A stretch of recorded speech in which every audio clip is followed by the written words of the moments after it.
filter applies to everything? That's better. Okay.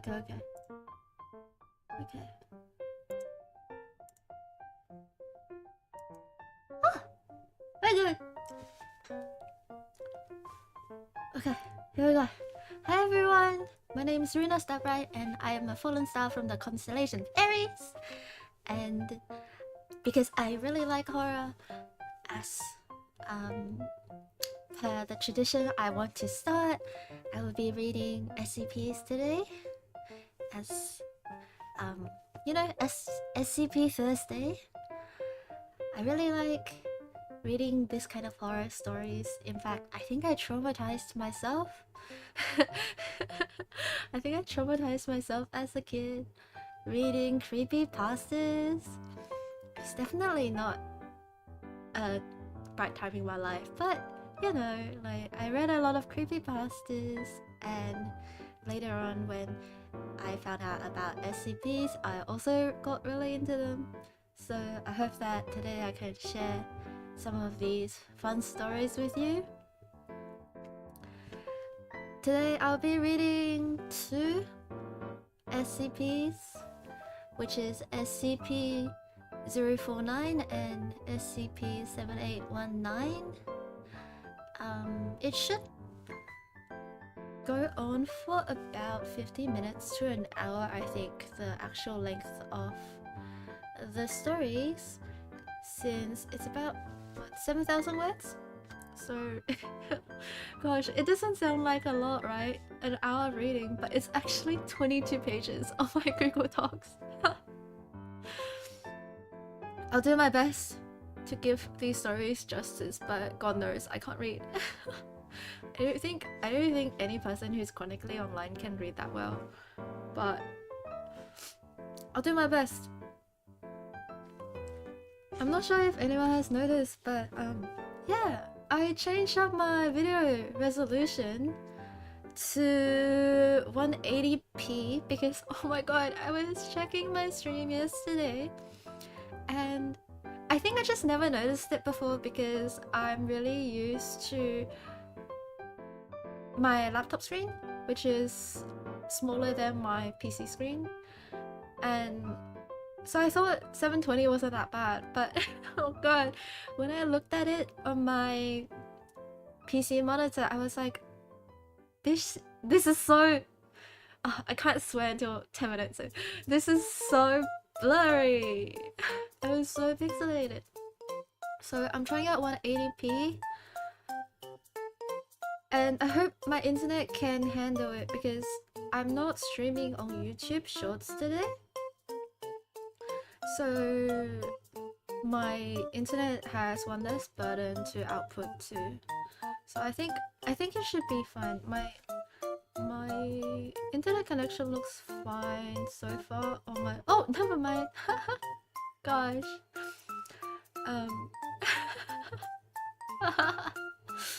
I was like, oh, this is going fine, right? And then I look at my YouTube studio and it's like, oh, this stream's current bitrate is lower than the recommended bitrate. Streaming bitrate of 6800? Girl.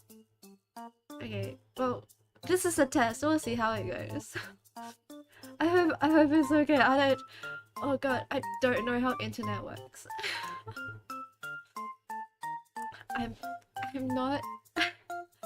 not a tech pro, so like I'm trusting Reddit to guide me, but yeah, sometimes even the lingo like gets out of my range of comprehension. Yeah, well, this will be a test stream. Like the first 2 weeks of me streaming is so scuffed, but hey, it's my first time. Gosh. Oh my gosh. Speaking of not being good at tech, I know that like everyone is, well, from what I've seen at least, the people who are very vocal about it, about custom PCs, they always say that, oh, you know, you have to build your PC on your own, right? Because it's like cheaper, etc, etc. And then you can get this good thing, or like if you get a pre-built, they putting some bad parts, so you're actually not getting the best PC for your money or something. But I don't know anything about PCs. So yeah, even the PC I'm streaming with right now, it's my first PC, by the way, which is really exciting. Oh my gosh. It's, yeah, so this PC I have, it's a pre-built. I got it from online, and I did get to customize some parts by myself, but I definitely did not build it. I did get it on the sale though, so no one come after me for wasting my money, okay? But yeah, I got this pre-built, and oh my gosh, I was meant to start streaming. I was actually meant to start streaming about 2 to 3 weeks earlier than I did. But when I got my PC, one of the legs on my PC was bent, right? So it was wobbly, and then when I looked inside as well, like one of the fans in my PC was like tilted, and there was also a gap between like 2 sides of the PC frame. So like I think air was leaking out or something. Oh my god, I was so upset. Because I set everything up. It took me an hour to set everything up. I plugged it in, and I was like, man, my PC is wobbling. My Hatsune Miku figure sitting on my PC won't even sit properly because it's tilted. So I had to contact the store, and I was like, hey, what the heck? And oh my gosh, they took it took like 4 days. It actually took 4 days of back and forth, because they sent 1 email per day, right?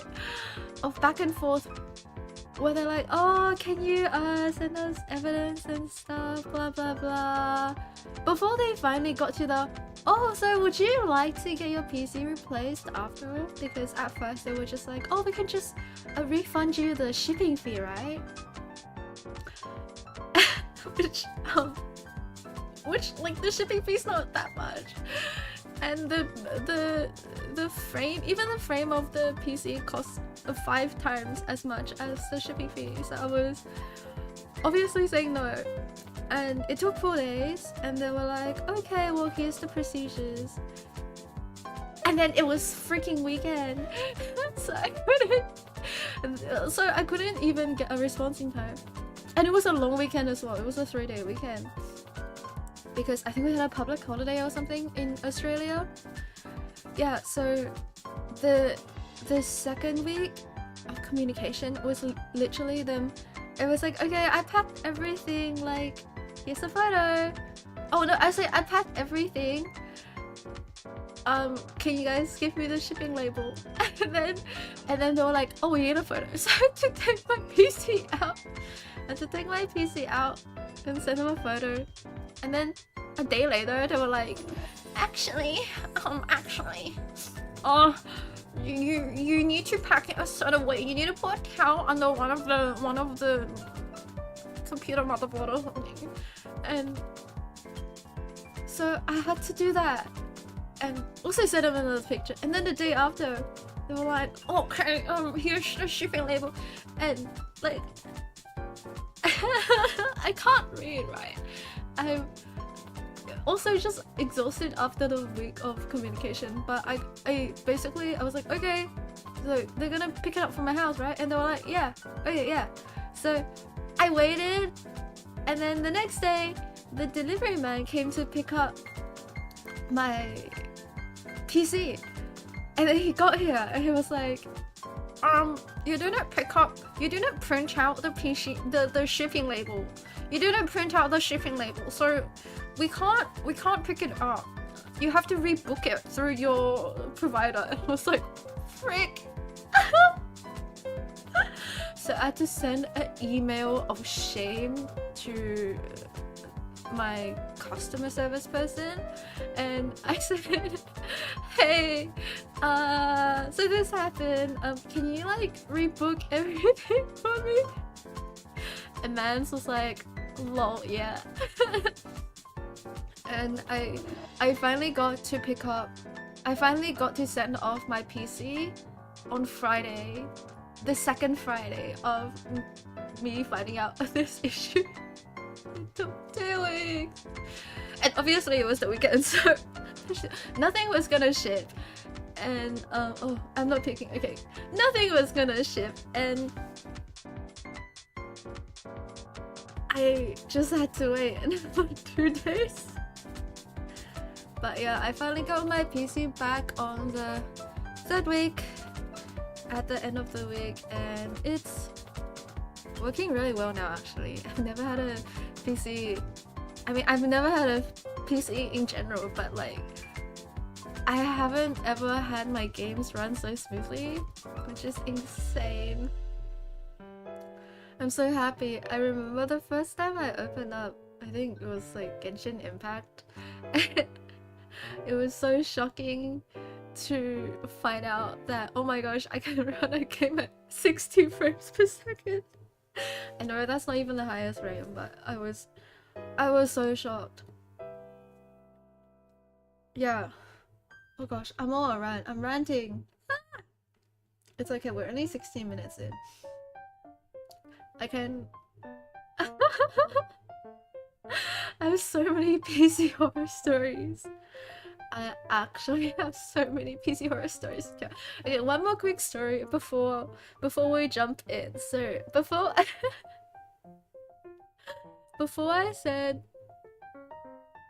when I have a lot of PC issues. Yeah. So when I was studying overseas, it was during my finals week as well. So I had a lot of assignments due. And I didn't start assignments until the week before the due, right? Yeah, so my Mac died. And because I was overseas, it was going to cost me $1,000 to get it fixed. And also, I was low-key out of warranty. So I had to run around and literally just like buy a new laptop. I had to buy a new laptop, which worked fine for the first month. Yeah, for the first month.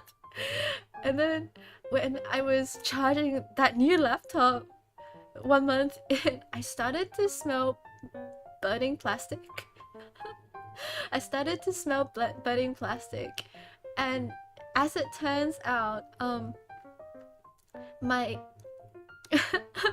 my charger, like the charger port of my cord, it melted.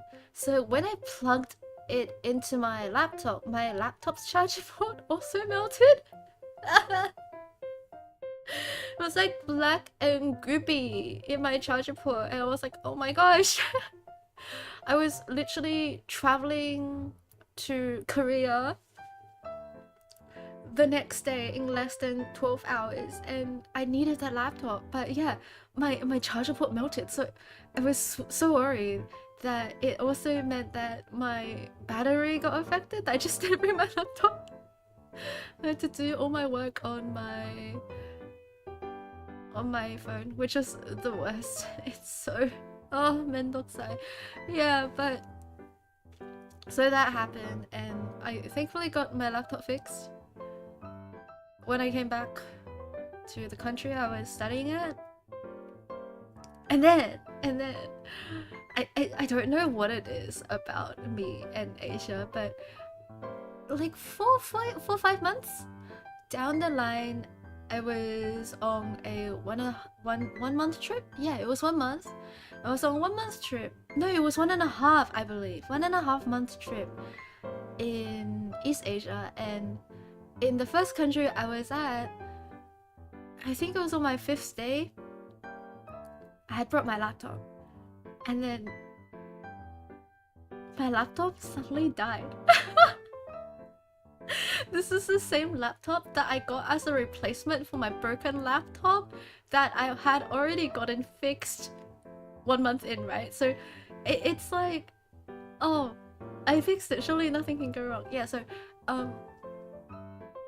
I had a broken laptop to carry around for 6 weeks in East Asia. And in fact, I had to get that. It wasn't even I had to, but I thought I had to. I got that laptop fixed in the last East Asian country I went to. For 2 weeks because I realized that, hey, you know, I bought this laptop in this country, so maybe it's a warranty thing and I have to get it fixed in this country. So I was praying so hard that they would fix it and send it back to me before I had to leave the country, which thank goodness they did.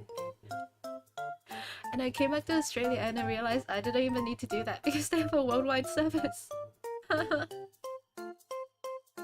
But yeah, I was just so traumatized from my Mac that I thought they had only the servicing warranty only worked in the country you bought it at. I was so nervous. Oh man. Yeah, my laptop travels go all the way. I don't know what it is about me, but ever since high school when I got my first, it was the Surface. And it got to the point where the customer service people working at Microsoft, they knew me by face. They knew me by face because I went there so much to get my Surface fixed. It was either a screen problem, was just the whole computer, or like my keyboard. I think I got 3 to 4 keyboard replacements. Yeah, so I have a touch with laptops and computers. I know I mean it makes good content, but it makes my life really hard. I'm doing my best. But yeah, so today we're streaming at 180p. I think something might go wrong because my YouTube keeps showing a warning, but hey, at least my Twitch looks fine. And yeah, we'll read some we'll read some SCPs today. I do want to change up the style of reading SCPs. I mentioned it in yesterday's stream, but the first time I read them, I was really just trying to like immerse myself in them, and I mean I'm still gonna immerse myself in them, but this time I think I want to kind of make some comments as well while I'm reading instead of just going through it. Because I was holding back last week. I was holding back last week and it hurt my brain. So yeah, I'll be commenting a bit today as well. That's it. Okay. I'm gonna drink some tea. I have a whole cup of tea beside me because I know that yapping for so long really hurts my throat. I was lying in bed last night and I was like, oh my god, my throat really hurts. My throat really hurts, and I have a karaoke session with my friends this afternoon. So I need to make sure I have room for, you know, belting. So I am drinking some tea today. And oh, it's so cold. It's so cold here. I don't like, I thought it's meant to be starting to warm up, you know. It's meant to be warming up here in Australia because we just passed winter. I believe we're in spring now. But it's like a sunny, deathly cold front. And the weirdest thing is it doesn't even get that cold here in Australia, right? But I think it gets to, depending on where you are, it gets to like 16 to maybe even 20. It's like 20 to about 10 degrees. And like, it's not that cold, you know? But for some reason, it feels colder than if I was in Korea or Japan where it was negative something degrees and snowing.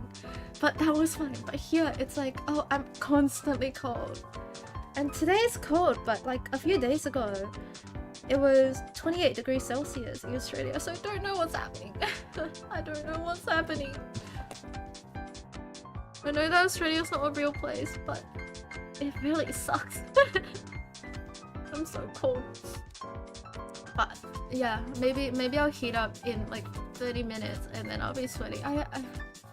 Oh, Australia! Man, Australia, it's an interesting place. I love this place, but gosh, I prefer it if I was not constantly cold all the time. Okay, SCP reading time. I'm reacting now. Yay, SCP! I was playing around in my OBS and I put on a filter. I think it looks really cool, you know, it's like the immersion. Yeah? It's the immersion. I tried to darken stuff and it looks pretty good so far. Okay, my music's on and my mic's on. I think I got the gun. So the first SCP we're reading today is item SCP-049. I believe it's a pretty famous SCP, and I was actually going to read this last time, but because we were already going on for time, I thought I'd save it for today.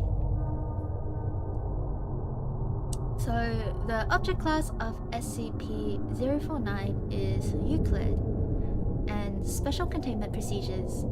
SCP-049 is contained within a standard secure humanoid containment cell in Research Sector 02 at Site-19. SCP-049 must be sedated before any attempts to transport it. During transport, SCP-049 must be secured within a Class 3 humanoid restriction harness, including a locking collar and extension restraints, and monitored by no fewer than 2 armed guards. While SCP-049 is generally cooperative with most Foundation personnel, outbursts or sudden changes in behavior are to be met with elevated force. Under no circumstances should any personnel come into direct contact with SCP-049 during these outbursts. In the event SCP-049 becomes aggressive, the application of lavender, L. multifida, has been shown to produce a calming effect on the entity. Once calmed, SCP-049 generally becomes compliant and will return to containment with little resistance. In order to facilitate the ongoing containment of SCP-049, the entity is to be provided with the corpse of a recently deceased animal, typically a bovine or other large mammal, every 2 weeks for study. Corpses that become instances of SCP-049-2 are to be removed from SCP-049's containment cell and incinerated.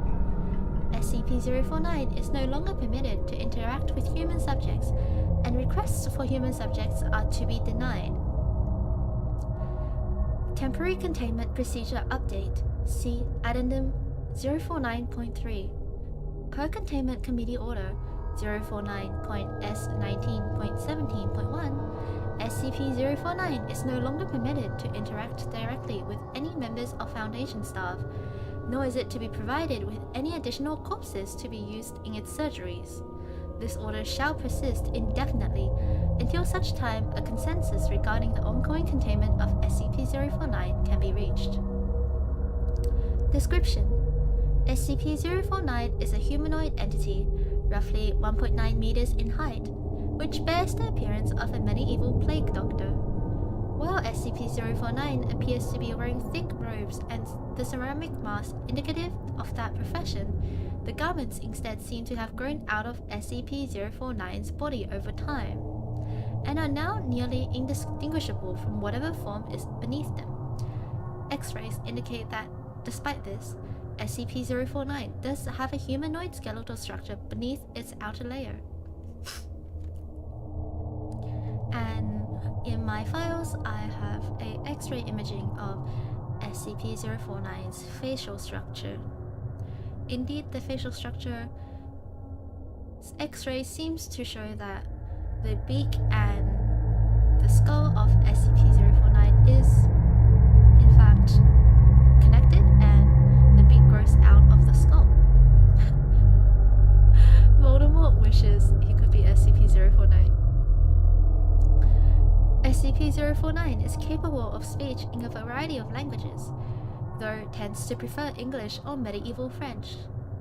While SCP-049 is generally cordial and cooperative with Foundation staff, it can become especially irritated or, at times, outright aggressive if it feels that it is in the presence of what it calls the pestilence.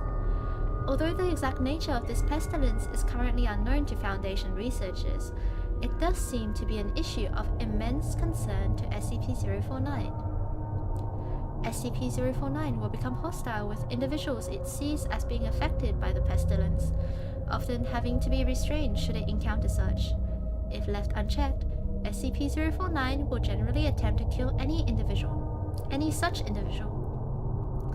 SCP-049 is capable of causing all biological functions of an organism to cease through direct skin contact. How this occurs is currently unknown, and autopsies of SCP-049's victims have invariably been inconclusive. That's two different words. Have invariably been inconclusive. SCP-049 has expressed frustration. I actually can't read. It's not even a bit anymore. Every few sentences, I lose my brain cells. Not that I have any to begin with. Gosh. SCP-049 has expressed frustration or remorse after these killings, indicating that they have done little to kill the pestilence, though it will usually seek to then perform a crude surgery on the corpse using the implements contained within a black doctor's bag it carries on its person at all times. While these surgeries are not always successful, they often result in the creation of instances of SCP-0492. SCP-0492 instances are reanimated corpses that have been operated on by SCP-049. These instances do not seem to retain any of their prior memories or mental functions, having only basic motor skills and response mechanisms. While these instances are generally inactive, moving very little and in a generally ambulatory fashion, they can become extremely aggressive if provoked, or if directed to by SCP-049. SCP-0492 instances express active biological functions, though these are vastly different from currently understood human physiology. Despite these alterations, SCP-049 often remarks that the subjects have been cured. Addendum 049.1 Discovery. SCP-049 was discovered during the investigation of a series of unknown disappearances in the town of Montauban in southern France. If I pronounce this wrong, please don't let the French people, please. I'm sorry, I try my best. During a raid on the local home, investigators found several instances of SCP-0492, as well as SCP-049. While law enforcement personnel engaged the hostile 049-2 instances, SCP-049 was noted as watching the engagement and taking notes in its journal. After all of the SCP-0492 instances were dispatched, SCP-049 willingly entered Foundation custody. The following is an interview conducted by Dr. Raymond Ham during the initial investigation. The interviewer is Dr. Raymond Ham at Site 85, and the interviewee is SCP-049. Begin log. SCP-049 says in French, "So then, how shall we begin? An introduction?" Dr. Ham from aside says, "Is that French? Can we get a translator?" Then SCP-049 switches to English and says, "The King's English. No need for translation, sir. I can speak it well enough. Dr. Ham. Good. My name is Dr. Raymond Ham, and I... SCP-049. Ah, a doctor. A like-minded individual, no doubt. Wherein is your specialty, sir? Dr. Ham says. Cryptobiology. Why? SCP. A medical man, such as myself, wanders abound.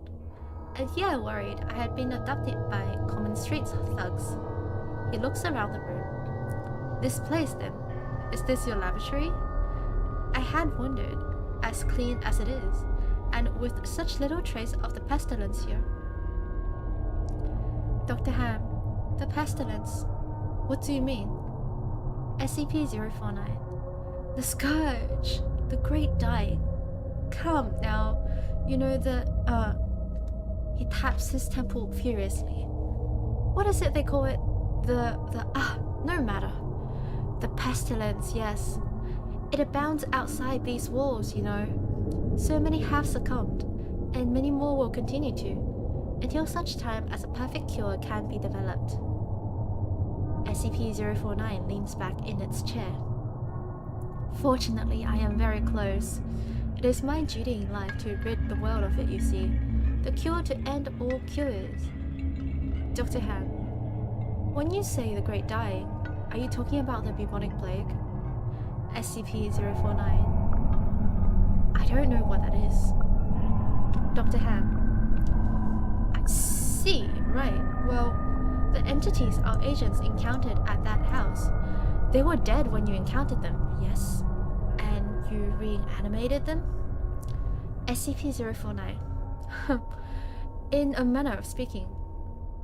You see things too simply, Doctor. Expand your horizons. Life and death. Sickness and health. These are amateur terms for amateur physicians. I don't... We're all amateurs.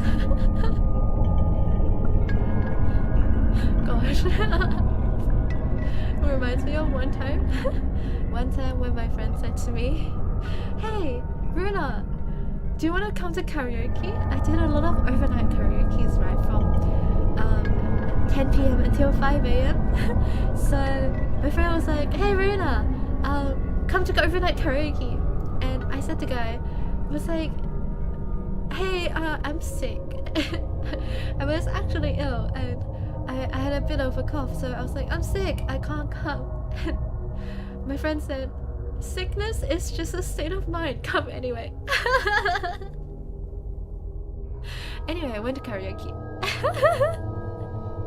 I went to karaoke. Yeah, it was a state of mind. I was actually just, you know, I was just thinking that I was sick, but it's a state of mind. Illness is just an amateur term for amateur people. Life and death, sickness and health. These are amateur terms for amateur physicians. There is only one ailment that exists in the world of men, and that is the pestilence, and nothing else. Make no mistake, they were very ill, all of them. Dr. Ham, you think you cured those people? SCP-049. Indeed, my cure is most effective. Dr. Ham, the things we recovered were not human. SCP-049. He pauses and glares at Dr. Ham. Yes, well, it is not a perfect cure, but that will come with time and further experimentations. I have spent a lifetime developing my methods, Dr. Ham, and will spend a lifetime more if necessary. Now, we have wasted too much time. There is work to do. I will require a laboratory of my own, one where I can continue my research unimpeded, and assistance, of course, though I can provide those on my own in time. Dr. Ham, I don't think our organization will be willing to... SCP-049. Nonsense. We are all men of science. Fetch your coat and show me to my quarters, Doctor. He gestures with his pointed stick. Our work begins now. End of log. Interviewer's note. While SCP-049 is capable of communicating in a very human way, there is a strange sense of unease that one experiences when in its presence. Make no mistake, there is something very uncanny about this entity indeed. Additionally, we've confiscated that pointed stick that SCP-049 keeps waving around. Part of this was due to standard confiscation protocols for the possessions of anomalies.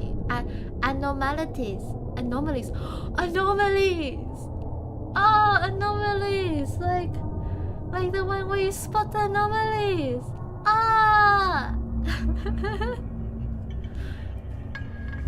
This is a sign that I only watch people play games. I actually don't read. I was like, that one looks familiar. Anomalies! In part because 049 really is a menace swinging it around like he does.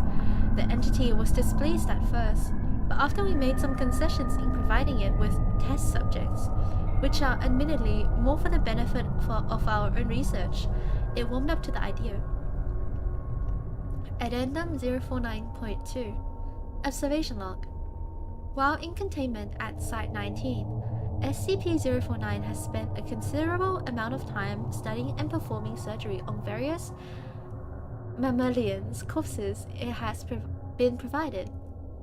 SCP-049 will routinely spend several days performing surgery, and then, regardless of whether or not the corpse becomes an instance of SCP-049-2, spending several more days documenting its findings in a thick leather journal stored within its doctor's bag. SCP-049 will often seek to share its findings with members of Foundation staff. The following is a log of several occasions during which SCP-049 was observed operating on a mammalian corpse. Observation Log 049-OL-1 Summary. SCP-049 Preface. A test subject, D-85123, was introduced to SCP-049's containment cell. The entity expressed sincere gratitude towards all members of the containment and research staff. Observation Notes. SCP-049 began by asking D-85123 standard medical questions as it began removing tools from its bag. Shortly after finishing its preparations, SCP-049 quickly closed the distance between the two, killing the subject with a touch to its throat. Afterwards, SCP-049 made a number of considerable alterations to the basic structure of the subject's corpse, often introducing fluids from within its bag into the subject by way of a hand-powered pump and copper tubing. The resulting SCP-049-2 instance became animated, flailing and grasping at the walls of the chamber with a number of manufactured limbs, while moaning out an oblong orifice now present in its sternum. During this time, SCP-049 was observed taking notes of the instance in its journal and remarking to the watching research staff about the efficacy of its cure. Security personnel entered the chamber to move SCP-049 back to containment and were attacked by the instance. The security team dispatched the SCP-049-2 instance, and SCP-049 returned to the containment with no resistance, stating it was pleased with the result. Next is Observation Log 049-OL-2 Summary.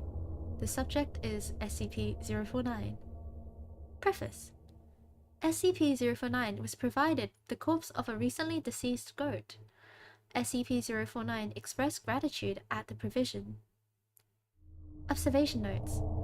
SCP-049 operated on the goat corpse for several days, eventually resulting in an instance of SCP-049-2. SCP-049 expressed pleasure in this outcome, though admitted the disease was still in its nascent stage. My veterinarian practice is rudimentary, but the patient responded well to the procedure. Observation Log 049-OL-3 Summary. Subject SCP-049. Preface. SCP-049 was provided with the corpse of a recently deceased orangutan. SCP-049 expressed noted gratitude at the provision, due to the similarities between the orangutan and common human physiology. Observation notes. SCP-049 spent several days operating on the orangutan, reanimating it several times. However, SCP-049 appeared to be discontent with the results it experienced, returning to the creature 3 times after its initial reanimation for additional work. After it was unable to reanimate the corpse a 5th time, SCP-049 turned the corpse over to the Foundation staff for incineration, stating, "I have learned so much from this, though I feel my earlier optimism was misplaced. I haven't yet come across such a stumbling block on my road to the cure. More subjects like this would do a great deal in advancing my research." Following is Observation Log 049007. Full. SCP-049 is our subject, and the preface states, SCP-049 was provided the corpse of a recently deceased bovine. SCP-049 expressed mild annoyance at the provision, though accepted it nonetheless. Observation notes. SCP-049 spent several days operating on the bovine corpse, breaking only to dine on a requested dinner of thin crackers, salted pork, and hard cheese. Beginning first by embalming the corpse, SCP-049 was observed producing a number of long syringes from its bag, each containing a different dark, viscous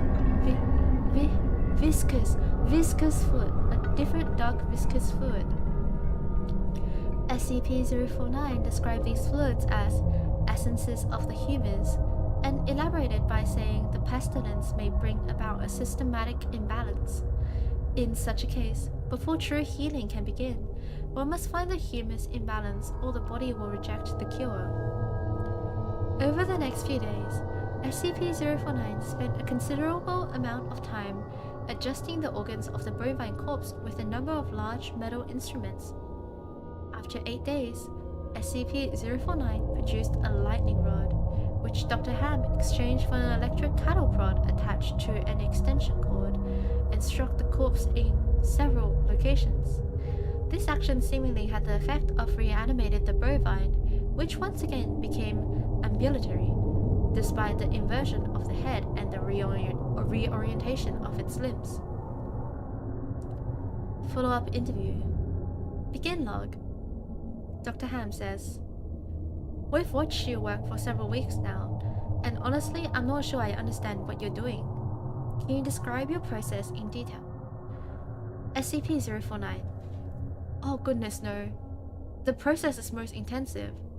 As I said to your assistants, the best introduction you will find about my methods are here in my journals, as I have kept exhaustive records of my work there."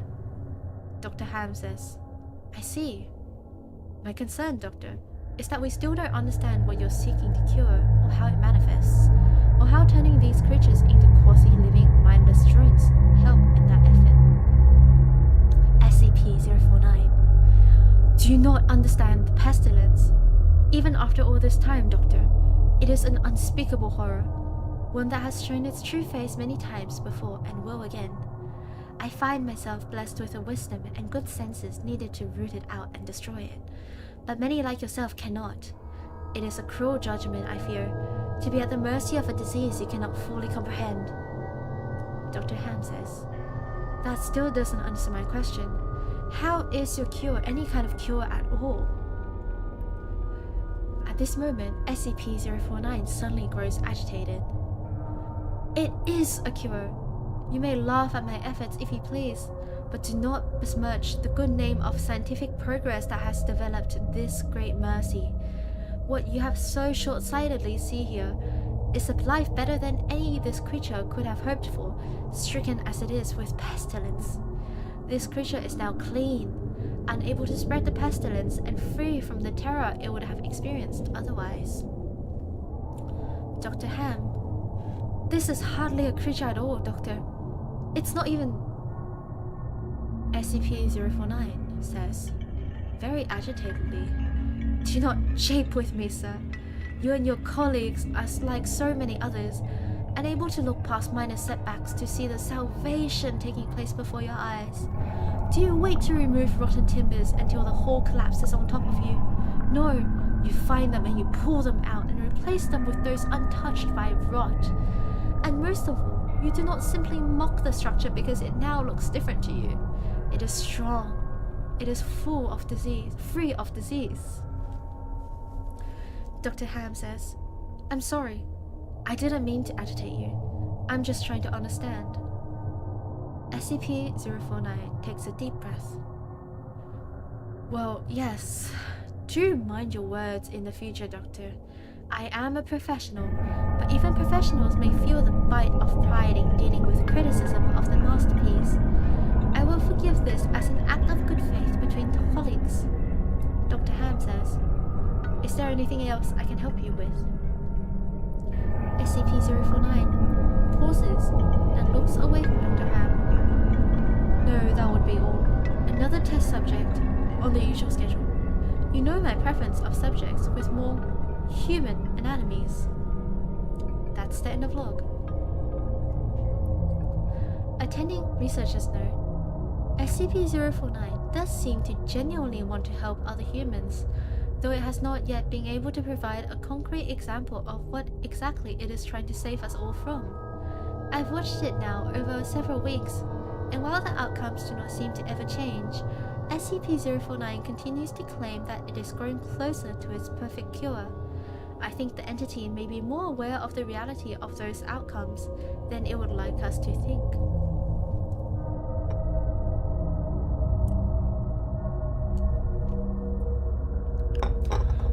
Addendum 049-3 on the 16th of April 2017 regarding an incident. Starting shortly after SCP-49's initial containment, Dr. Ham conducted a number of interviews with the subjects regarding its anomalous properties, and over time began to note its displeasure with its subjects and the SCP-049 instances. This continued for a period of several months, during which SCP-049 never exhibited any aggressive behaviors. On April 16th, 2017, as Dr. Ham was entering SCP-049's test chambers to conduct another routine interview, the entity began to grow anxious and asked Dr. Ham if he was feeling well. Following the protocol, Dr. Ham reminded SCP-049 that the interview was required, after which the entity became hostile and attacked Dr. Ham, killing him. Due to a lapse in the security protocol, and because Dr. Ham did not activate the in-chamber emergency system, Dr. Ham's corpse was not discovered until 3 hours later, by which point SCP-049 has converted its corpse into an instance of SCP-049-2. In the aftermath of the incident, SCP-049 was interviewed by Dr. Theron Sherman. This is an interview by Dr. Theron Sherman at Site 42. The interviewee is SCP-049. Begin log. Dr. Sherman, I need you to explain yourself. There is no response from SCP-049. Dr. Sherman says, SCP-049, you're being directed to explain your actions, and I will remind you that failure to cooperate will result in further restrictions during your containment. SCP-049, my actions do not need to be explained. Dr. Sherman says, you killed Raymond Ham and then butchered him until he... SCP-049 interrupts angrily. Not dead. No, not dead. He is cured. Dr. Sherman, cured? Cured of what? SCP-049, the pestilence, sir. I thought you at least would realize that. Luck, it is, I detected it before. Dr. Sherman interrupts and says, what pestilence? You keep going on and on about this pestilence, but you have not once been able to properly identify this disease. What could you have possibly seen in him today that you had not seen so many times before that would be worth his life? SCP-049. The pestilence presents and progresses in unforeseeable fashions and has a queer way of creeping into the unprepared and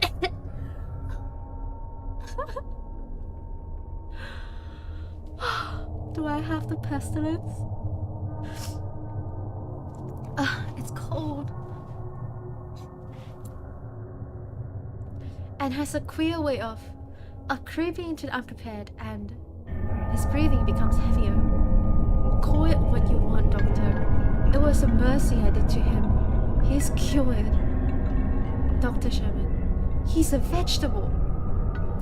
SCP-049 pauses and says,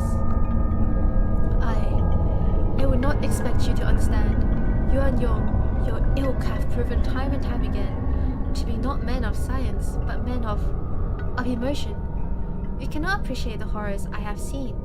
There are many millions who have succumbed to the pestilence and have been changed to Dr. Sherman. Your cure cost Ray his life. SCP-049. No, good sir, I saved it. You would allow this world to slip back into the despair of disease and death, ignoring that I have created a miracle. And Dr. Sherman is now talking over SCP-049. What disease? What pestilence? He was a healthy man. He was a good doctor. SCP-049. And offering it freely to the afflicted. You're not worth this argument, sir. You are short-sighted and foolish. Dr. Ham was sick, and his breath catches. I cured him. I am the only one who can do this. My work must continue. There is so much still to learn, so much to... Dr. Sherman, I've had enough of this. Consider your allowance revoked. Welcome to Containment 049. And he says away from the mic, we're done here. SCP-049. Drew. And others can be saved. Even you, though you do not deserve it, might be saved. I can save them all. I can cast down this plague once and for all. I can do this. Only me. I saved him. Dr. Ham, I cured him. He was sick. I know he was sick. I know he was, and you are all sick, but I can save you. I can save all of you, because I am the cure. End of log. Addendum 049-4. Post-incident report interview. The following interview is an excerpt from the April 16th, 2017 049 incident report. The interview was conducted by Dr. Aries Itkin and took place 3 weeks after the start of the initial investigation. The date is May 7th, 2017. The interviewer is Dr. Aries Itkin, and the interviewee is SCP-049. Begin log.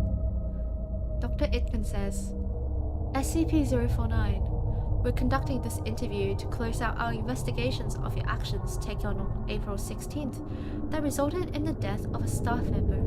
Do you have any comments to make? SCP-049 says, only that I look forward to the day when you will allow me to resume my work. I have spent the last few weeks compiling my notes and constructing a new theory for how the pestilence was able to infect someone in such an insidious manner that I nearly couldn't detect it. Dr. Itkin says, have you experienced any remorse for your actions, for the death of Dr. Ham? SCP-049 waves his hand. Ah, yes, well, the death of a colleague is always regrettable, but in the face of the pestilence, we must be swift, Doctor, and act without hesitation. Dr. Itkin. Dr. Sherman noted in his report that you seemed to be mournful during your initial interview. SCP-049. Mourn? Perhaps. I had not thought that. It's lamentable that a fellow doctor became infected, but the work continues. regrettable as it was, Dr. Ham's death provided important insight. Living human subjects are the only way to proceed forward, and I am decided. My cure is of little use on dead flesh, and I have gleaned all I can from your generous supply of corpses. My desire turns towards tending to those who are still living, who suffer from the disease. Dr. Itkin, I'm afraid you're going to be disappointed. SCP-049. Oh, Doctor, I wouldn't be so sure. End of log. During to the end of this case, we have some footnotes of SCP-049. Number 1. The robes and gloves are identical to a thick hide built up on the skin of SCP-049, while the mask is composed of a kind of chitin growing out of the bones of the face. Number 2. The entity claims to have originated in 15th century France, though admits that it is particularly well traveled. Number 3. The space within this bag is seemingly anomalously large, as SCP-049 has been observed pulling objects larger than the bag itself from within it in order to operate on deceased subjects. Number 4.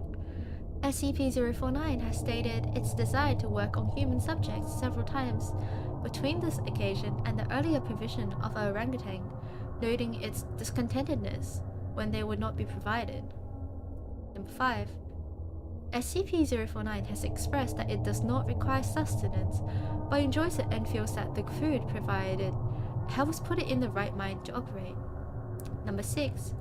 SCP-049 added to the statement by saying, "This, of course, elementary knowledge for the practical physician. I would have thought you would have learned this during your education." And this statement was added when he was discussing the pestilence with Dr. Ham. Number 7, finally, is that notably SCP-049's journals are not written in any known language, and attempts by linguists and codebreakers to decipher. I can't decipher English. I can't even decipher English. Gosh, I can't even read it. Maybe if you give me SCP-049's journal, I can actually read it. It's like 2 negatives become a positive. It's math. So if you give me his journal, I can read it. Because I can't read this English. SCP-049's journals are not written in any known language, and attempts by linguists and codebreakers to decipher them have been unsuccessful. That is the end of item SCP-049.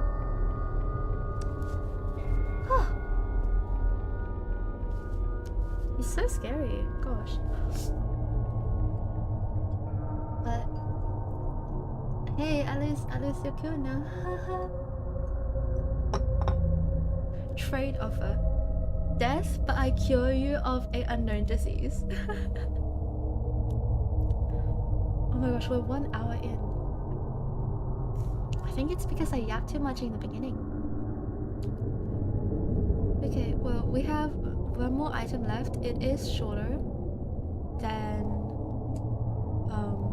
SCP-049, I believe, because I am 14 pages in. So we have 8 pages left.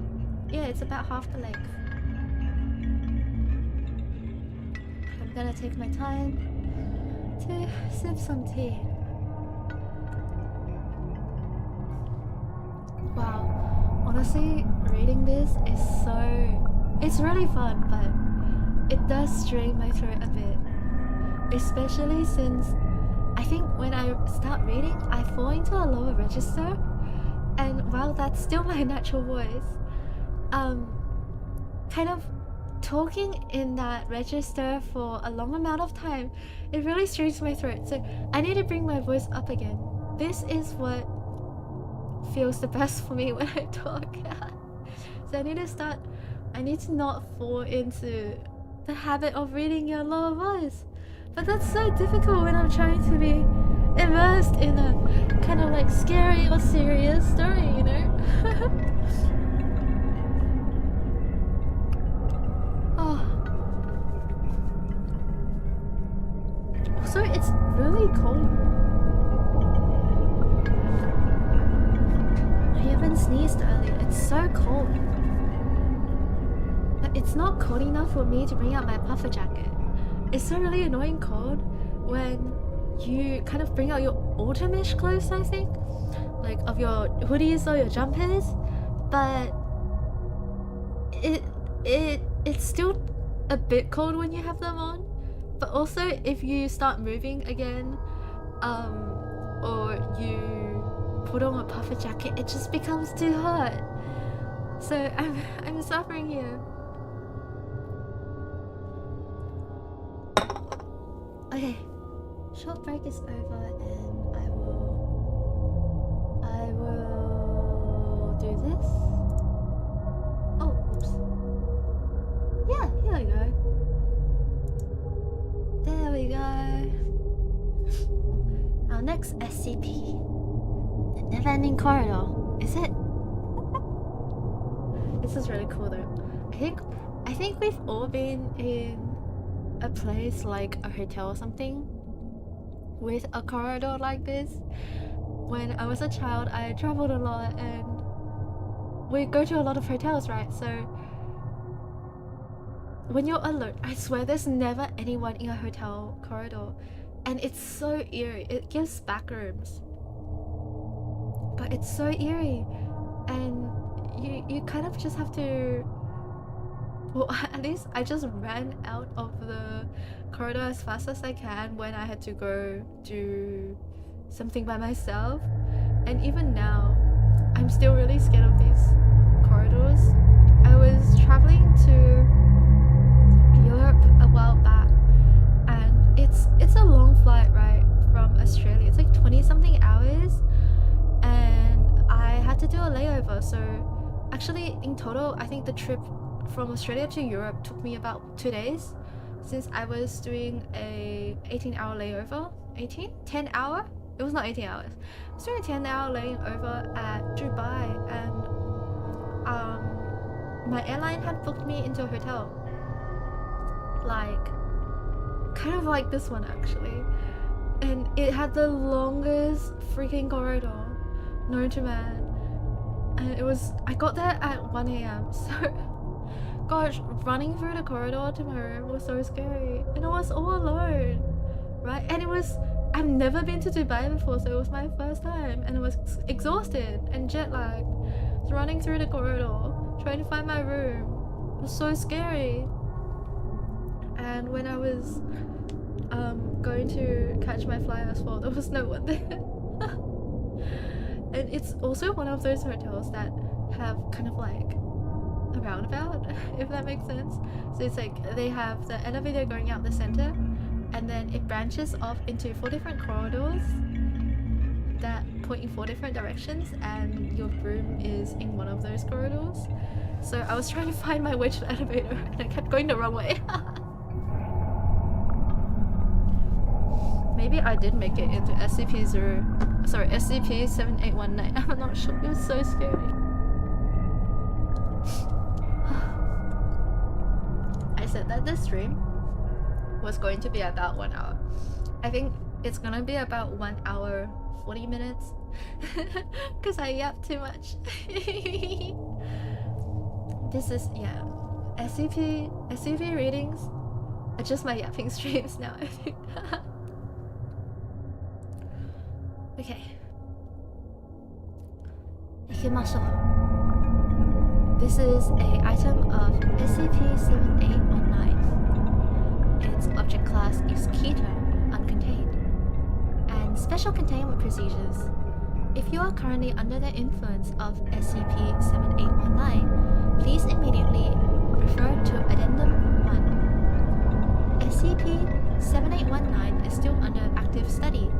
If you believe you have come into contact with it, contact the research lead immediately.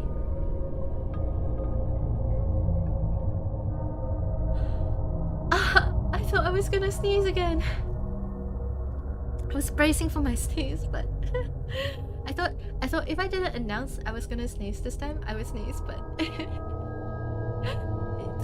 it just went away. When I don't want to sneeze, I sneeze, and then when I want to sneeze, it just disappears. Gosh. SCP-7819 is a predatory location that manifests along exits of the United States number highway system in the contiguous United States. SCP-7819's appearance is generally fixed. It presents as a small roadside hotel or motel, though the exact layout may vary, advertising vacant rooms, always identified by the exterior signage as the Rest Easy Inn. Several conditions must be met for SCP-7819 to manifest for a driver. Number 1, the time must be between midnight and 4 AM, local time zones. 2, the driver of the vehicle must have been driving for over 5 hours, discounting small breaks. 3, the driver must be a past or present Foundation employee. 4, the driver must be alone in the vehicle. Upon driving near SCP-7819, the driver will begin to feel a deep-seated sense of fatigue and tiredness. It is unclear whether this is a natural reaction to driving for several hours and seeing an opportunity for a break, or an anomalous phenomenon caused by SCP-7819 to lure drivers in. Regardless, this fatigue will continue as the driver pulls off the highway and into the parking lot of the inn. Should the driver drive past SCP-7819, the sense of fatigue will remain. Through unknown means, the vehicle will be seamlessly transported several miles backwards, often without the realization. They will drive past SCP-7819 again, be transported back again, and this process will continue until they park inside SCP-7819. So there is no way to escape it. The driver will not be able to escape this phenomenon until they exit the vehicle, enter SCP-7819, and perform several requisite activities. These activities may vary, but SCP-7819's many manifestations have provided a relatively dependable action plan for performing the ritual and surviving SCP-7819.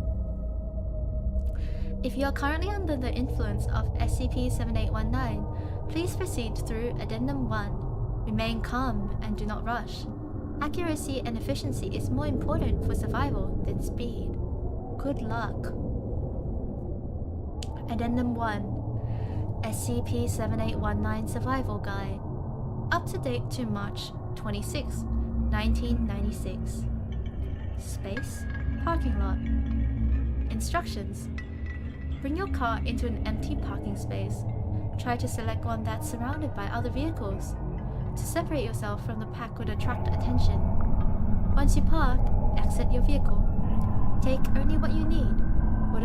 Whatever device you're reading this document on, your cellular phone, keys, purse or wallet, and a bag containing some toiletries and essentials. Luggage and clothing will slow you down. If you have been equipped with a firearm or own one privately, do not take it with you. Spend some time in the parking lot before entering the lobby. Observe the other parked cars around you. You will note inconsistencies, such as wheels made of wood, unclear jumbles where logos and brands should be, and shapes and designs that do not correspond to any actual vehicles provided by automotive companies. Avoid looking through the windows. If there is a large burning vehicle in the parking lot, do not investigate it further. If at all possible, pretend it's not there. Enter the lobby before the fire goes out. Researcher Adam Middleton. I followed protocol. Pulled my Forerunner into a parking spot of this dingy sex motel. The last parking spot, actually. The lot was completely full otherwise. I grabbed a few things I have and squeezed out of my car. Parked next to a big Dodge Caravan, except... Wait. No, I'm not. It's like... You described a caravan to someone else, and they described it to someone else, and that the person had to make a model of what they had in mind out of paper mache. I accidentally knocked a hand against it and realized it was made out of some kind of plaster, and it was hollow. I got so curious, so I started investigating other cars, all like this. Logos and designs that look like cars I knew growing up, but take a closer look and it's all nonsense. A facade, literally. I wasn't scared or anything, but it did put me on edge. Like how, you know, someone is trying to put you at ease, but you put your hackles up. The next space you enter will be a lobby. Instructions. Upon entering the lobby, make your way to the front desk. It will be unoccupied. You may ring the bell once if the sound brings you comfort. Wait in the lobby without exiting it. Hum your favorite song to yourself as you wait. The silence in the lobby has been described as oppressive. Stop humming when you become aware of the noises coming from behind the counter. Hop the counter. There should be a closed door, rattling as though someone is on the other side. Listen to the sounds and note them down. When they get louder, repeatedly slam your fist against the door. Do not speak. Eventually, you'll be slipped a room key. This may not work on the first attempt. Repeat it until you succeed. Say thank you and depart. Agent Mary Kaya says, "No idea what's going on. Door's firmly locked, and I can just hear through it and the paper-thin walls. Pretty filthy noises, soft enough to where I had to press my ear against the door to hear anything. Wet slapping like someone thumping a drenched towel against the ground, over and over. There's this periodic wet coughing. The slapping stops during the coughing, and this moaning, it sounds in pain, like someone starving to death. Rises and falls in pitch, but it's always there. I can hear the whispering too, and sometimes the moaning and whispering and coughing are all at the same time. How many people are in there?" I tried rattling the doorknob and it all stopped. All of it, except the moaning. I froze, and after a few seconds, they went back to it. Fucking weird as shit. Next space is an elevator. Instructions. Your room will inevitably be on a high floor, and you will be unable to find the stairs, forcing you to use the elevator. You will notice that the buttons are in an inexplicable pattern and have unclear writing on them. Press whichever feels right. There will never be another person in the elevator with you. If you see someone, be aware they're not human. Treat them with the appropriate level of caution. Do not remove your eyes from them, and always stand with your back against the wall. If the figure resembles an older, clean-cut man wearing an expensive suit and overcoat, do not enter the elevator. It will smile at you, compliment your appearance, and hold the door for you. It will do this for up to several minutes, repeatedly attempting to convince you to enter. Politely but firmly tell it that you are just passing through, and you will just wait for the next one. Stand beyond the threshold. It cannot pursue you outside of the elevator. Eventually, it will move on. If the figure resembles a middle-aged woman in hiking gear, you may enter the elevator and ride it up to your destination. The elevator ride will take much longer than it should, up to half an hour. Do not panic, and reciprocate the woman's attempts to make conversation. Do not be honest with her. Lie openly and brazenly about every possible detail, including obvious ones such as your ethnicity and age. She appreciates this. Gosh, something in my... a door in my house just like thumped. A door in my house just thumped. I'm actually scared because I'm in my house alone. I think it's just the wind, right? It's just the wind, right? Man, it's just the wind, right?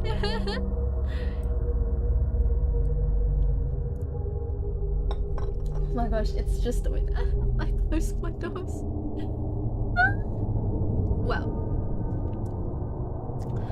if the figure resembles a younger vagrant, it is safe to enter the elevator. They will not speak but may offer you a hug. Accepting this has no consequences and is left to your discretion.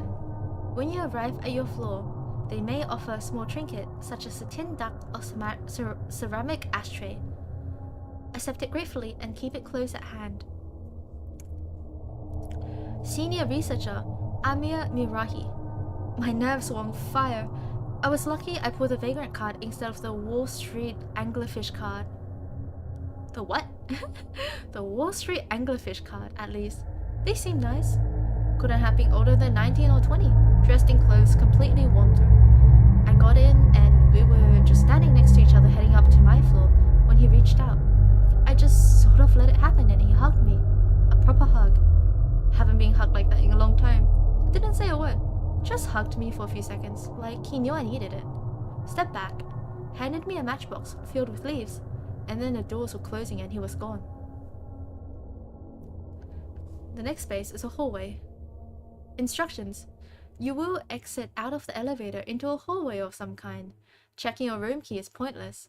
It will either not have a room number or have an entirely impossible one. Your room will make itself known to you when you find it. As such, begin walking down the hallway. Resist the urges to investigate other rooms in the hallway. The doors have peepholes in them, and making eye contact may invite unwelcome attention. Keep your eyes focused down and ignore any feelings of being observed as you proceed down the hall. Avoid making noise. The other guests are sleeping. The hallway is generally not linear, and you may find various other spaces. Eventually, you will find a crossroad. These will occur regardless of whether the exterior topology of SCP-7819 allows for it, and are suspected to be incongruous spaces. As such, it is advised not to remain in them for more than a few minutes at most. Personnel who have dallied in the crossroads report dull headaches and paranoia. This is best addressed by picking a direction at random and beginning to walk down it. It is unclear whether SCP-7819 adapts to one's mind or vice versa, but this has been the most effective method for arriving at one's room. You will know when you see it. Officer Louis De Leon says, I have no idea how long I was walking, at least 40 minutes, but that was after I started checking my watch. Just endless shag carpet and flickering yellow lighting and shitty commercial art on the walls.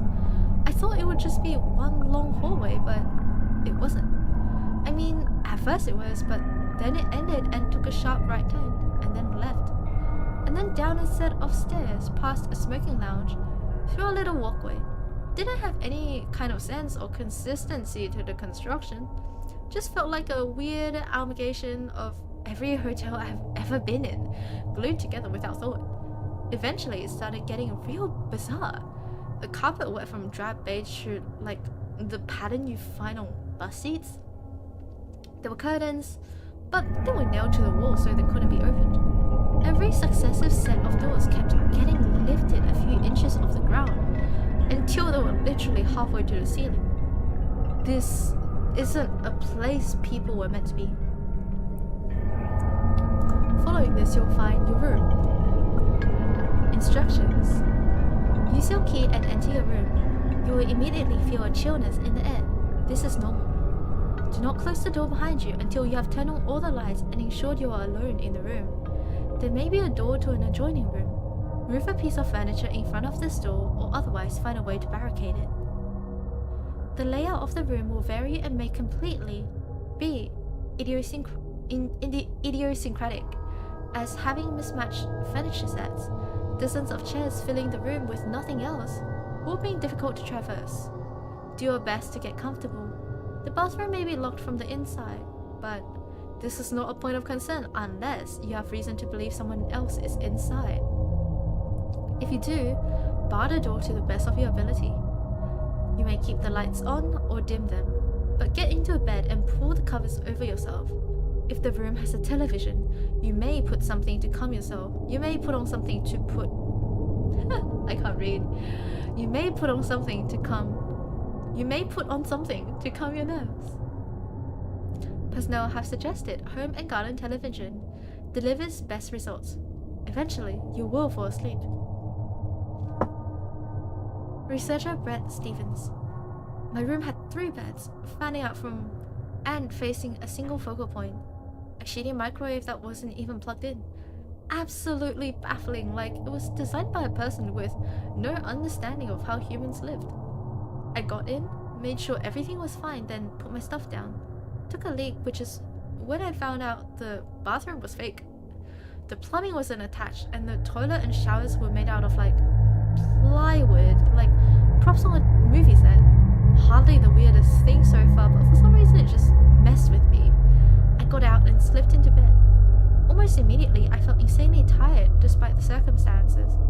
I could barely keep my eyes open, and right as I was drifting off, it occurred to me that I hadn't checked under the beds. Space. Pool. Instructions. You will wake up in a hotel hot tub. There will be no one else in the room, the indoor pool area, and you will feel physically awake but mentally exhausted. This is normal. A small radio set on a nearby table may be playing a song from your childhood, but the signal will be of poor quality. Try to tune it better if you can, but do not change the station. Do not change the station. You may exit the hot tub and expect the main pool. It will generally be of idiosyncratic shape and construction. You'll find that the surface tension of the water is much stronger. It has formed a thick, tight membrane that prevents objects from breaking through it. As such, do not step into the water. You will drown. Underneath the membrane, you may see shapes moving around. Ignore them. Return to the hot tub, re-entering it. This time, completely submerge yourself. Despite your expectations, once you go under, it will not feel warm. It will feel painfully, bitingly cold, as though stepping into ice water. Ignore it and open your eyes. You'll find that the hot tub descends several feet deeper than expected. Swim to the bottom and grab the small object you see lying on the floor. Inspect it after emerging from the water. You will find your clothes neatly folded on a nearby table. Try and redress yourself before departing your room. Agent Sabrina Maxwell says, I've always loved hotel pools. Something about them. I don't know. You think everyone will go for it, but whatever reason, it feels like I'm the only one who's ever in one. It's just a nice, calming space for me to sink into the water and be utterly alone. This wasn't like that. This felt wrong, to some interminable, indescribable way. Every facet of it seemed designed for maximum discomfort. The echo bouncing off the ceiling and water being close enough to your own voice to trip you up. The angles and contours of the pool are natural, like someone had never seen a pool before. Literally hundreds of life preservers hanging off the walls. The pool was, I don't know, unnerving. The membrane on top made it seem so that everything under the surface was blurry and hard to make out. But still, I could see 3 or 4 blurry shapes moving around, swimming back and forth. One of them was person-shaped. At first, I thought it was another person trapped or something, and tried to get a little closer. Didn't step into the water, but I put my hand against the film. It swam up on the other side and pressed its palm where mine was. Held it there for a few seconds. Then it started slamming its fist against the membrane wildly, trying to tear through it like a wild animal. I could hear it screeching from under the water. I screamed, scrabbled backwards, grabbed my things and ran. Thankfully, I only checked out the other pool before getting the object in the hot tub. It was an engagement ring. My engagement ring. I lost it years ago. Flushed it down the toilet of a hotel I was staying at. The following space is the breakfast area. Instructions. On your way back to your room, you will pass by the breakfast area attached to the lobby. Despite it being still night outside, it will be open and the lights on. Enter. There will be a large amount of food laid out on the counters. Most of it will be inedible in some form, though there are usually some edible foodstuffs. Ignore all of them. Do not feel guilty about doing so. Instead, make your way to the only other person in the breakfast area. Join them at the table as they eat. They will attempt to persuade you to stay. Politely but firmly deny them. It will make your heart hurt, but it's necessary should you wish to leave. They will repeatedly do this, and you must repeatedly deny them until they stop asking. Technician David Dominguez. David Dominguez? Plastic fruit. Styrofoam waffles. Muddy water instead of coffee. I'm not exaggerating. It was literally fake food. All laid out and presented like a typical continental breakfast. It was very weird, but I followed the instructions, ignored all of it, and headed for the man at the table. Older guy. Salt and pepper hair, looked like every dad. The only sound in the room was his chewing, and the dead air on television as it played softly on static. Yo, honestly, if it was me, and it was the only thing you can hear is them chewing, I would not. It would not make my heart hurt to say, "Hey, I'm leaving. I can't stand other people chewing. It's the worst ASMR. It's like torture for my brain." He seemed excited to see me once he noticed me. Asked me to please take a seat. So I did, opposite him. Started bombarding me with questions. Where was I from? Where was I going? How long I'd been on the road, but not with the sinister edge of the people in the elevator. Genuine, sincere, wanting to know if I was alright and having a nice time. I tried my best to not feel bad about ignoring all his questions and just saying, "I want to leave." I got the sense he'd heard this a lot, and he was persistent about it. "What can I do to make your stay better?" "Sorry," I say, "but I want to leave." "You're not enjoying the amenities?" "They're fine. I still want to leave." "Did you think this is nicer than having to deal with the troubles of life? It's a resort." "Maybe, but I prefer the troubles over whatever this is," fighting to choke down the parts of me saying, "He has a point." Eventually he just goes crestfallen. "Is there anything I can do to make you stay?" "No." He seemed to accept that. Told me to spend the rest of my night. Check out in the morning. He was still sitting there when I left. Alone. Space. Check out.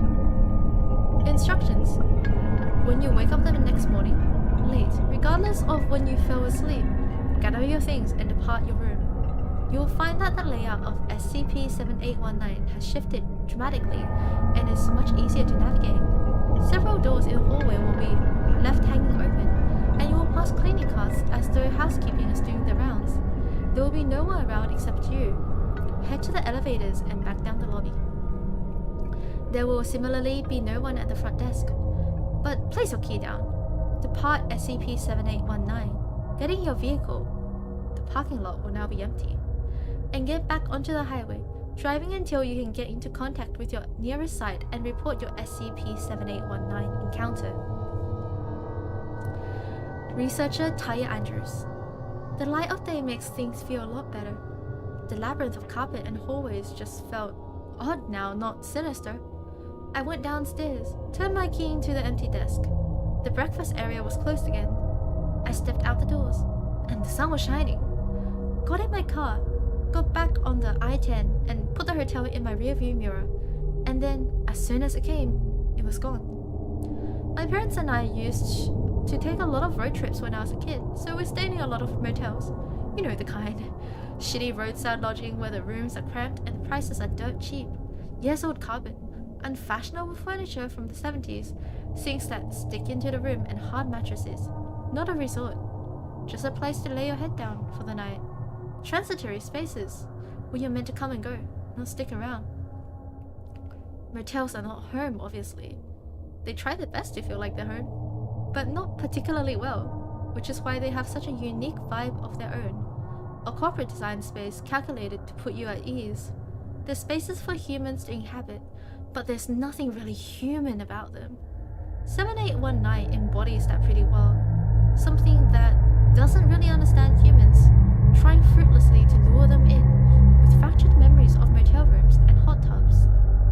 She sighs. I don't know. I don't know what SCP-7819 is, really. I can only make guesses from what I experience. Like I said, I took a lot of road trips as a kid, and there were some deeply, deeply strange things that lived on the edges of these highways. And that's the end of SCP-7819. Oh my gosh, that actually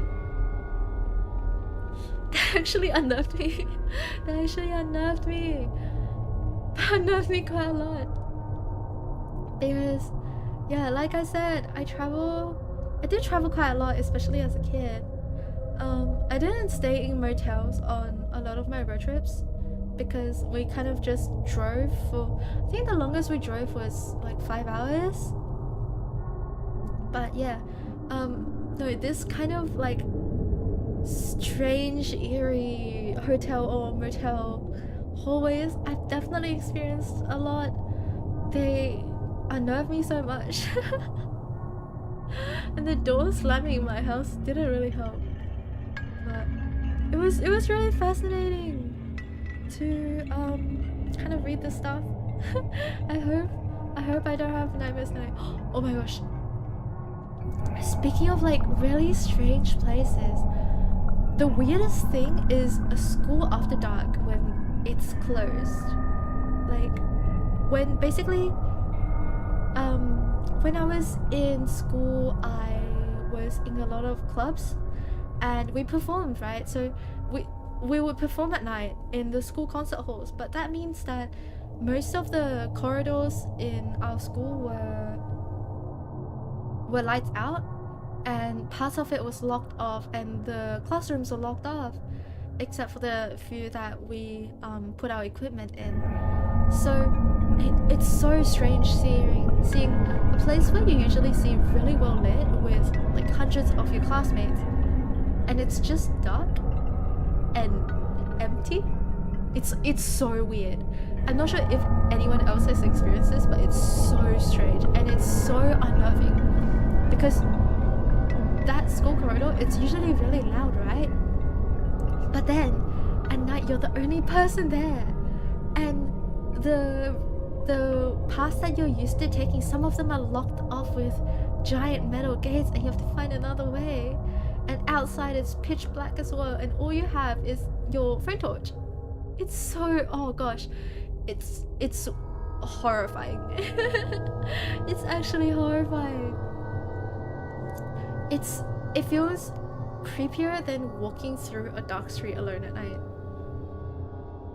This is like, empty schools are just the creepiest things, and I was so scared walking through them and like run through them, or sometimes I keep looking back. I do know that there's a superstition that you're not meant to look back, I don't know, 3 times or something at night. You're not meant to look over your shoulder, otherwise you invite a ghost with you. But I still do anyway.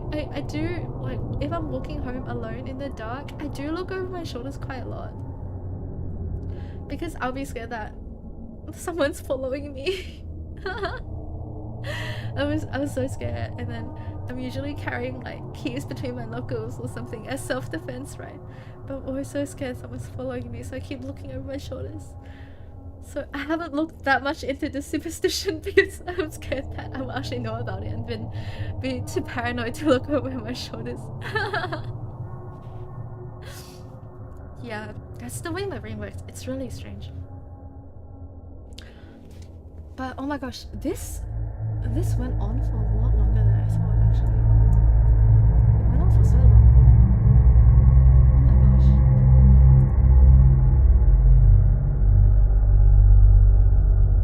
Oh my gosh! Paper! I'm sorry! I broke the chat overlay? Thank you for coming! I just saw your message! Thank you so much for coming! I'm reading them now. Oh my gosh, my chat scarf! No! Oh my gosh, you came in yesterday? You came in yesterday when, Thank you for coming, I really appreciate it! Oh, it's so sweet! I'm reading all your messages right now. Yeah, oh my gosh, yeah, pepper spray, right? Okay, honestly, I've thought about it. Like, I have intrusive thoughts, and I think pepper spray is really hard to access here in Australia. But I've thought about. I don't know if I can say this on stream. I don't know if I can say this on stream, but you know how hairspray is really flammable and like lighters are really easily accessible? Oh my gosh, I know. I think it must have been when I was prepping my stream. I popped out my Twitch chat so that the overlay would work. And then I refreshed my Twitch to see if my stream had started, and I forgot to pop out the Twitch chat. Ah! But thank you so much for coming. I hope you enjoy the SCP reading. It's very much just it's a chill thing, and it's kind of a place for me to yap and practice my reading skills. I hope you enjoyed it. I think I will pop out for now, and hopefully next stream I will actually have yeah, my chat working properly. Oh, it was relaxing. I'm glad. Yeah, I hope to make this kind of a weekly thing. I really love like reading SCPs, but I'm too scared to read them alone. So yeah, like having a chat here is really reassuring. It feels like the cameraman never dies, right? So so I'll be okay. Yeah, like I read a lot of creepypastas as a kid, and I think SCPs are nicer. They're not as mean as creepypastas, but creepypastas love to have those really jump-scary images in the webpage. So like I would read them at night with my phone really close to my face, and then I get a jump scare, like the Jeff the Killer jump scare, or I think, what was her name, Sally or something, and then she has like a really bloodied face. Yeah, so it's only classics I like, not the current one. The current creepypastas, yeah, honestly I haven't read the new ones. I just read the really classic creepypastas. In fact, I think I might do them this month. I might read some of the classic creepypastas this month. And I'll see if I can install a web extension that blocks out the images on the page so I don't get scared. Or maybe it'll be funny. But yeah, thank you for coming. I will pop off for now. I'm going to go sing some karaoke with my friends, so I'll be touching grass today. I'm gonna be practicing some songs there because I do want to do a karaoke stream eventually. It's gonna take me a while though, because I like singing Vocaloid songs, and they're not made for humans to sing. Yeah. Okay. Thank you for coming. I'll see you some other time. Bye bye.